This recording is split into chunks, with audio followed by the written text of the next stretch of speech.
The 2025 Cincinnati Open concluded on Monday with two very different finals. One marked by disappointment as Jannik Sinner was forced to retire due to illness against Carlos Alcaraz, and the other by triumph as Iga Swiatek captured her long-awaited first title at the tournament.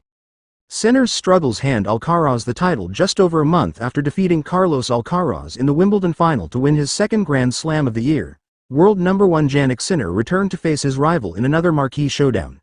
This time, however, Sinner looked far from his usual self.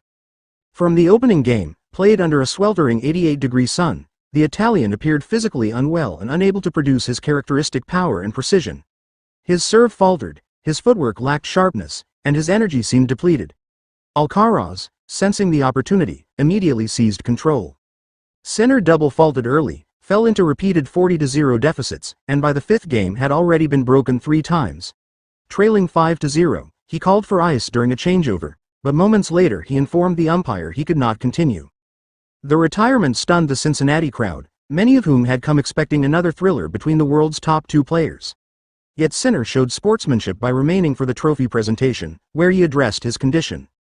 "I'm super sorry to disappoint you," Sinner told fans. "From yesterday, I didn't feel great. I thought that I would improve during the night, but it got worse. I tried to come out, tried to make it at least a small match, but I couldn't handle more." Alcaraz, though advancing by default, displayed respect for his rival, acknowledging that it was never the way you want to win a final, and wishing Sinner a swift recovery.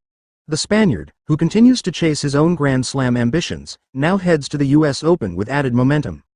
For Sinner, the timing could not be more concerning. The defending champion in New York, he is seeking his third major of the season after titles at the Australian Open and Wimbledon. But his health status now raises doubts about his readiness to compete at full strength when the tournament begins on Sunday.